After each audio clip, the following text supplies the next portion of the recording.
JrichBeatz, man. How long you been making beats, bro? Man, since I was 15 years old, man. 15. What got you into beats? Like, you was beating on pots and pans, and you was like, look, you know what? I like Man, beats. it's really a crazy story, you know. At the end of the day, back in the day, I used to be on a game a lot, you know. I played PlayStation 2. And, you know, back then the PlayStation 2 had it had two versions. It had the big box, then it had a little box. You could catch the little box. It was a little more expensive, but it came with more games. Anyways, there was a game that came with it. It was like a demo, but it was called MTV Music Generator 2. And basically allowed you to use the DAW system in a video game format. So I took that, and it was crazy how it worked because I ended up making a beat. This is when Sean Paul, shake that thing, shake. That was around that time, you know. So I was literally making music. And I wasn't born yet, but I wasn't born. Well, you know, I heard about it, though. I heard about it. Yeah, man, it was definitely inspiration for me. So I had took that song on, and you could actually burn it on a disc from the PlayStation. It was wild, man. You could actually burn on a CD. So that was yeah, this was when burnt CDs was really like catching in or whatever. So basically, I had took that, and one day I just so happened to go to church, man. Rest in peace, my guy BP. But I met Frank. You know, Frank was mentoring Brandon Perry at the time, and they was on the drums. This is when I first met Frank too. So I took the song. I took the CD with the song that I had rendered out from the PlayStation. And he had a studio, man. He was just like, man, yeah, you sound good, but you need this. You need the DAW system. So he gave me the DAW. I think it was like FL4 or something like that. You know, it was like, hey, yeah, we on 20 now, so it let you know how much time that went by. And we're on PlayStation 6 now, too. Yeah. Because you want that time to thing. Yeah, man. Yeah, you know, time go by, you know. So, you know, at the end of the day, it was like something that was just, it was a blessing, because, you know, it was a God-given gift. If you look at the acronym, JrichBeatz stands for Joseph Relying in Christ Honorably, Just Rhythm and Course and Harmony. Ooh. Yeah, it's deep. That's deep. It's deep. You know, I don't consider myself a musician, but I am an engineer. I am a producer. I could take music and just, you know, it comes from the heart, you know. So I grew up doing it, and I'm about almost 30 years old now. So I've been doing it since I was like 15, 16 years old. I was doing it in high school. I did it for performances, and, you know, I'm with the AE, so it was like, they had the West African performances or the spoken word performances, you know, beep.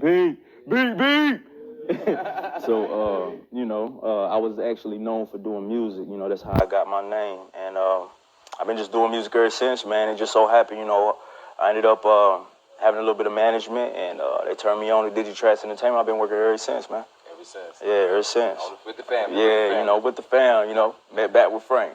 Now making this beat, right, being a producer, and you make a beat for an artist, does it mean anything like you made that beat for that artist and the artist get that beat and they don't do anything with it, versus you giving it to an artist and they take that beat and then they put it on all the platforms and they get promoted?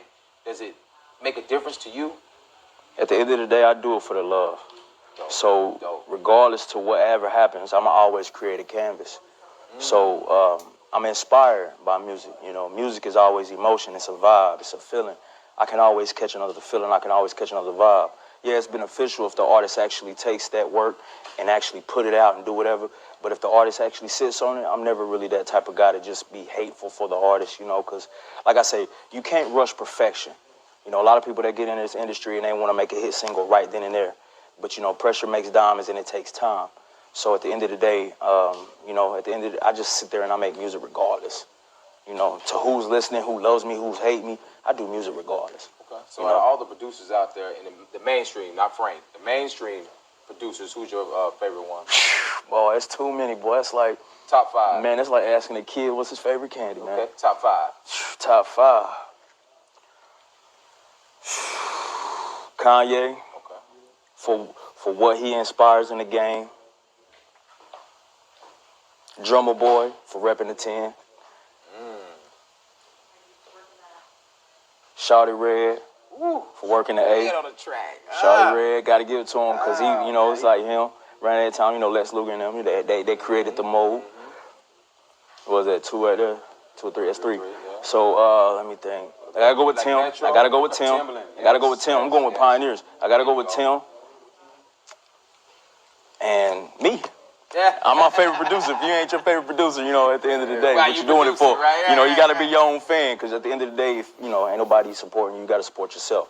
So, you know, basically, I love music, man. So all producers inspire me, and I never really could say that any producer's better. Out of my top 5, none of the producers are better than the other.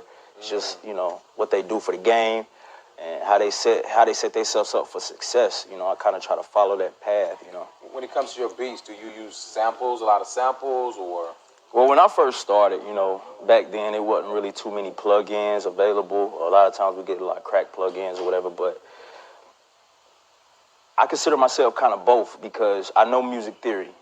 And loops also help if you were in a time, you know, situation where you got to come up with a track or something like that, or you may be inspired by that loop. Yeah, I might make a loop, but I pretty much go straight off. Straight off. How can people get in touch with you if they want to get a beat from you? Oh, all my social media, JrichBeatz, JrichBeatz. That's on all formats: SoundClick, SoundCloud, Instagram, Facebook, Snapchat, whatever. JrichBeatz with a Z. Okay. Well, you've been around since PlayStation 2, right? Yeah. So, like, here we are today. How do you feel about the Creator Jam, the event that you was definitely a part of putting on for so many independent artists and also the viewers out there, man? Like, my Facebook, my social media, you hit here, and people got to realize it's not always just the promotion or the people we got right now, because tomorrow it's gonna be more people gonna watch. Oh yeah, it's always gonna be a snowball effect. You know, it's pretty much an asset